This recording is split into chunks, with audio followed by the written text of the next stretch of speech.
"You will leave the palace before dawn," the Empress said, her voice carrying effortlessly across the vast chamber, calm and absolute, yet just a fraction too controlled to be natural. The words did not echo. They didn't need to. The entire court had gone so still that even the soft hum of the palace's living architecture seemed to hesitate, as if the walls themselves were listening. He blinked. For a moment, the human simply stood there, unsure if he had misunderstood.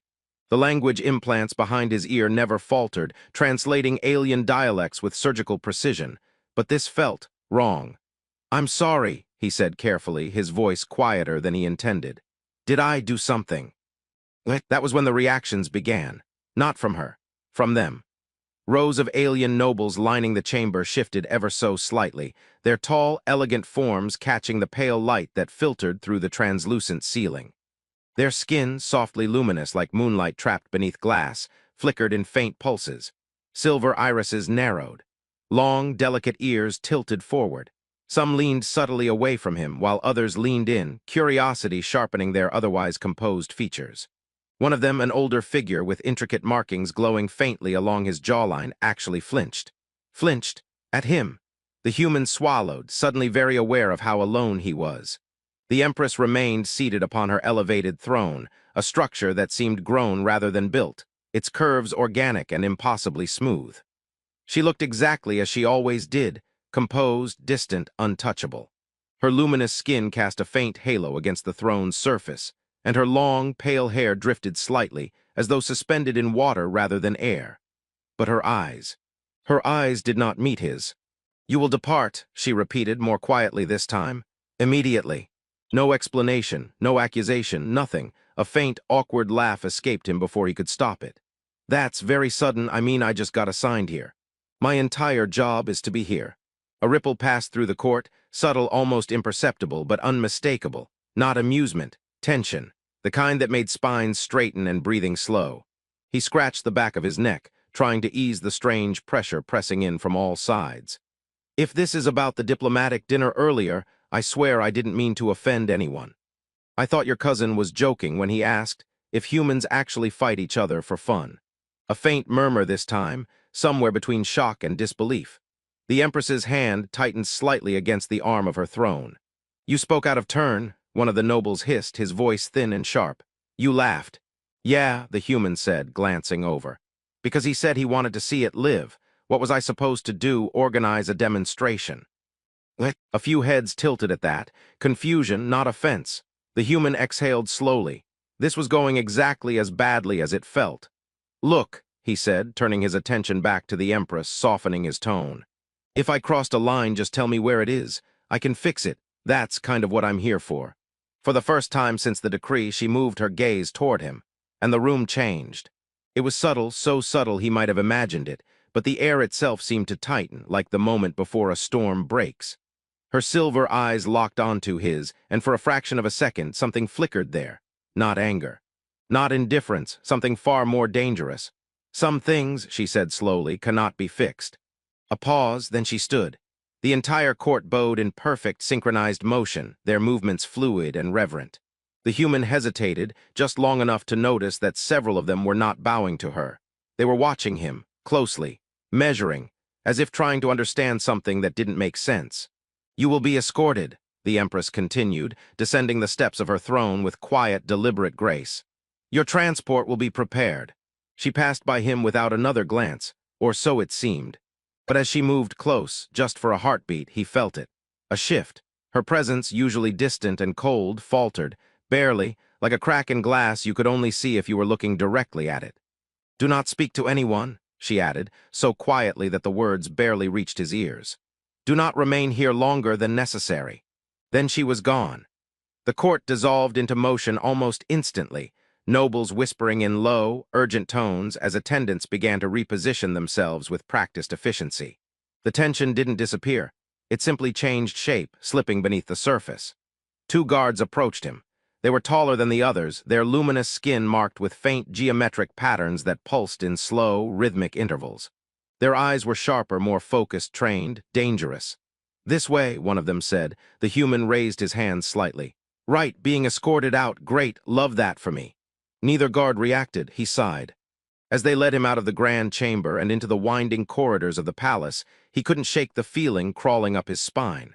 Something wasn't adding up. He had been here for weeks. Not long, but long enough to understand the basics. The empire was rigid, yes, hierarchical, formal, obsessed with control and tradition, but it wasn't impulsive. Nothing about this place was impulsive, especially not her. And yet, the Empress had looked at him like... He frowned, like she was afraid. The thought was ridiculous. This was the most powerful being in an interstellar empire that spanned hundreds of systems. Entire civilizations bent to her will. Fleets moved at her command. She did not fear. They turned a corner and the palace opened into a quieter section, residential quarters where the overwhelming grandeur softened into something almost livable. Almost. The human slowed slightly, glancing at one of the guards. So, just out of curiosity, this whole leave immediately thing, does it happen often? Silence, right, of course it does. They continued walking. He let out a breath, running a hand through his hair. You know, back on Earth, when someone wants you gone, they usually at least give you a reason, or a really passive-aggressive email. No response, he gave a small, resigned nod. Yeah. Didn't think that would translate. They reached his quarters. The door slid open with a soft, seamless motion, revealing the same sterile, carefully designed space he had been given upon arrival. Everything was exactly where he had left it. Unchanged, like he had never been there at all. Prepare, one guard said. You have limited time. The door closed behind them as they stepped back into the corridor, leaving him alone. For a long moment he just stood there. Then he exhaled sharply and laughed under his breath, though there was no humor in it. Okay, he muttered to himself. Yeah, this is fine, totally normal diplomatic procedure. Get invited across the galaxy, almost start bonding with an alien empress, then get kicked out with zero explanation. Happens all the time. He moved slowly, mechanically, gathering his few belongings. But his mind wasn't on packing, it was on her, on that moment, on the way her voice had almost broken.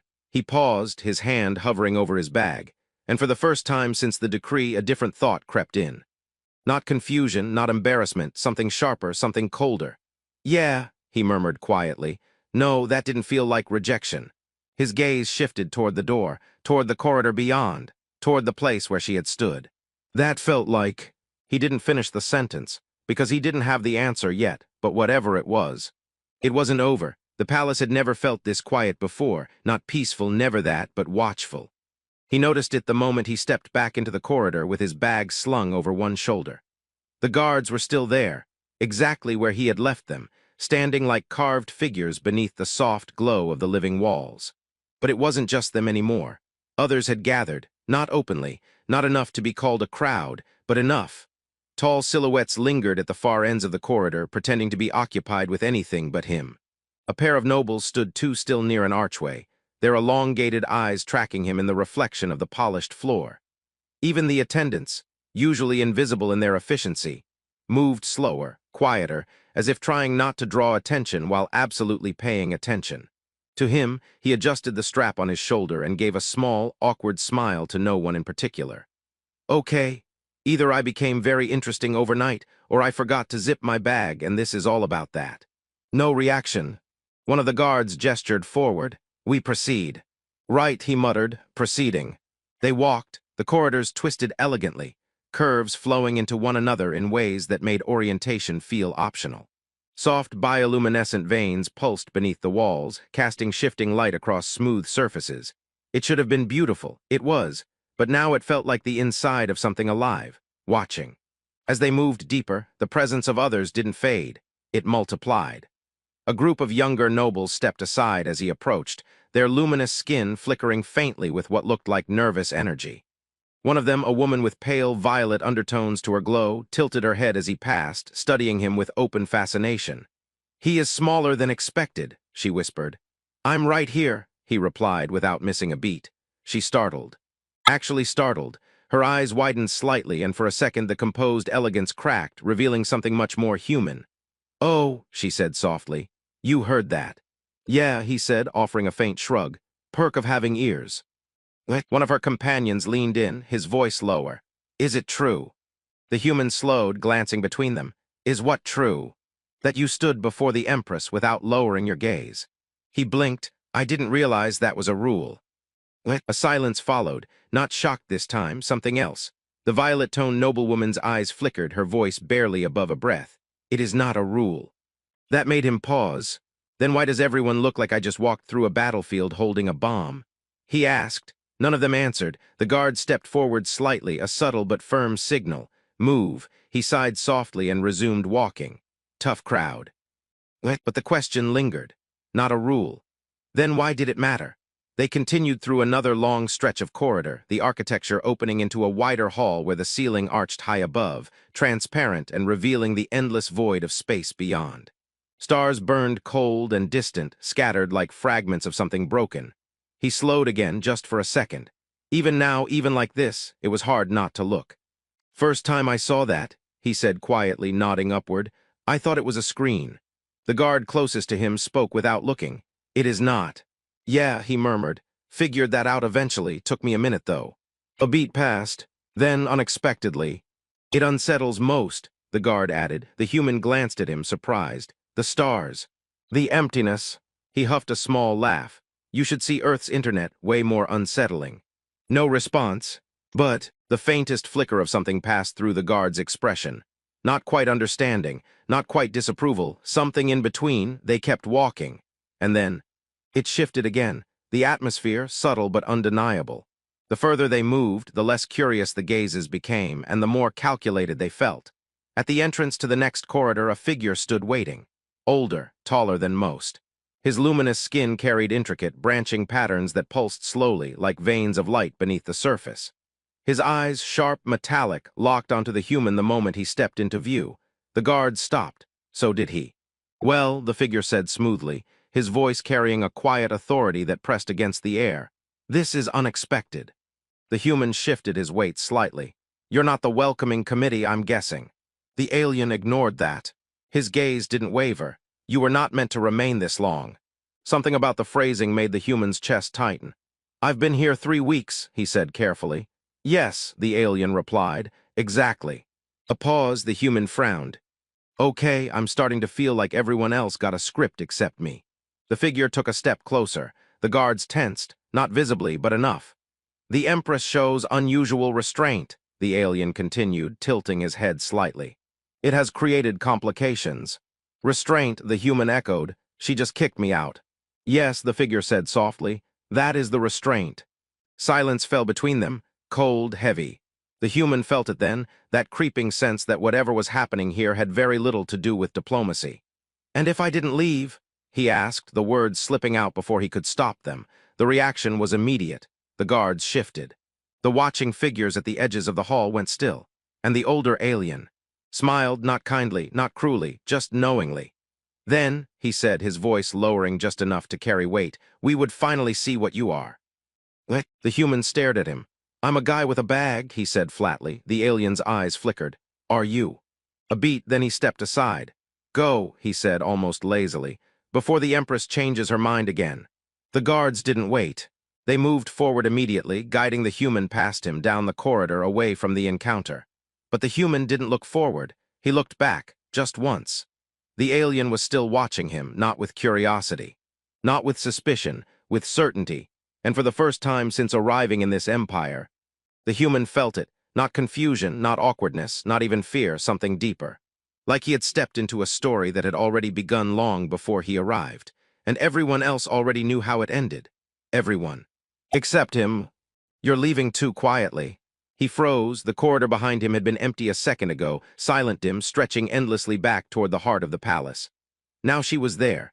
No guards, no attendants, no throne, just her. The Empress stood in the soft glow of the living walls, her luminous skin dimmed to something fragile, almost human. Her silver eyes didn't carry authority now, they carried weight, exhaustion, and something far too close to fear. He let out a slow breath, tension unraveling into something sharper. That's funny, he said, turning to face her fully. A few hours ago, you couldn't get rid of me fast enough. She didn't respond immediately. For once, she hesitated. I had to, she said quietly. Yeah, he nodded, adjusting the strap of his bag. That seems to be the theme, a lot of things you have to do, not a lot of explanations.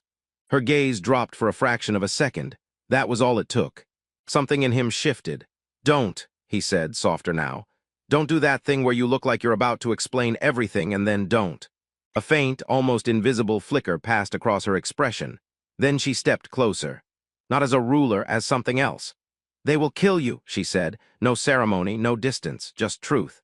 The words landed harder than anything she had said before. He studied her face, searching for the composed Empress, the untouchable figure who had dismissed him without hesitation. She wasn't there. Okay, he said after a moment. That's new information, slightly important, maybe could have led with that. A breath escaped her, sharp, uneven, not quite a laugh. They already suspect, she continued, her voice low, controlled only by effort. The longer you remain, the more certain they become. About what? He asked, her eyes lifted to his, and this time she didn't look away. About what you are. What? Silence stretched between them. He frowned slightly. I feel like we've been over this. I'm human, very standard issue, no upgrades. Her expression tightened. You stood before me, she said, her voice barely above a whisper, and you did not yield. That's because no one told me I was supposed to, he replied. It is not something that needs to be told, she said. He held her gaze. And yet here we are. A pause. Something fragile passed between them, something that had been building since the moment they first spoke, buried beneath protocol and distance, and things neither of them were allowed to name. You don't understand, she said. Then explain it to me, he answered, this time. She did, our kind, she began slowly, does not resist me, not by force, not by will, it is biological, instinct woven into our evolution. My presence commands obedience. Even those who oppose me feel it. He blinked. That sounds incredibly convenient. It is not, she said sharply, then caught herself. Softer now, it is a prison. He watched her, something heavy settling in his chest. And me? He asked, her voice dropped. You are untouched by it. The corridor seemed to narrow around them. That alone, she continued, would be enough to make you dangerous. He let out a quiet breath. Dangerous, right. Because I don't automatically listen. Because you cannot be controlled, she corrected. A beat, then. There is more. Of course there was. He gave a small, tired smile. Yeah, I figured. She stepped closer again, close enough now that he could see the faint, trembling lines of light beneath her skin, like something inside her was struggling to stay contained. Our records, she said, speak of a divergence, a lost lineage.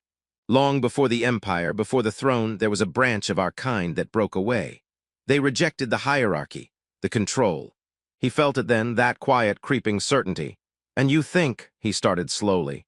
I do not think, she said, her eyes locked onto his. I know. Silence, heavy, final. You carry it, she said. The words didn't feel real, not at first. Then everything else clicked into place. The way they looked at him, the way they reacted. The way she... He exhaled sharply, running a hand through his hair. Okay, wow, that's a lot. I was really hoping this was just a misunderstanding and I could go back to being irrelevant. You were never irrelevant, she said, too quickly. Too honestly. They both felt it. He looked at her then, really looked. At the Empress who commanded galaxies, at the woman standing in front of him trying not to break under the weight of her own crown. And you kicked me out, he said quietly, to protect me from them. Her silence was answer enough, and from yourself, he added that. That hit, her composure cracked just for a second. I cannot afford, she began, then stopped. Her voice failed her. He stepped closer, not cautious, not hesitant, just certain. Hey, he said, softer now, look at me. She did, and this time, she didn't look like an Empress at all. I'm not leaving, he said, her breath caught. You must. No, he shook his head. You said it yourself. I'm the one person here who doesn't bend, so maybe stop trying to make me. A dangerous thing to say, to anyone, to her, but he didn't stop. You've been carrying all of this alone, he continued. The rules, the expectations, the fear of what happens if you step out of line. A step closer, maybe it's time someone didn't. The corridor felt too small now, too quiet. Like the entire Empire was holding its breath. They will come for you, she whispered. He nodded. Then I guess they're going to be very disappointed. A flicker of something crossed her face. Not fear, not this time, something brighter, stronger, hope. Fragile but real. They will not see you as human, she said. He gave a small, crooked smile. That's fine, I'm still figuring that out myself. For a moment, just a moment, the weight lifted, and then, footsteps distant, approaching. Not subtle anymore, not hidden, the court had made its decision. He glanced past her, then back. Well, he murmured, looks like your welcoming committee is back. Her posture shifted instinctively, the Empress returning in the space of a breath. But something was different now, not colder, not distant, stronger. She turned slightly, positioning herself between him and the approaching presence. A choice, clear, deliberate, final. "They will demand your surrender," she said. "And what are you going to do?" he asked. She didn't hesitate, for the first time since he had known her. "Not once I will refuse." The words settled into the space between them like something irreversible. Like a line that could never be uncrossed. The footsteps grew louder. Voices followed. Tension surged through the corridor like a rising tide. He exhaled slowly, then stepped forward beside her. Not behind, never behind. "Good," he said quietly, "because I wasn't planning on going anywhere." And as the first figures of the court emerged into view, luminous, imposing, certain of their authority, they didn't see a dismissed human. They saw something else. Something they did not understand. Something that did not yield. And for the first time in generations, the Empire hesitated.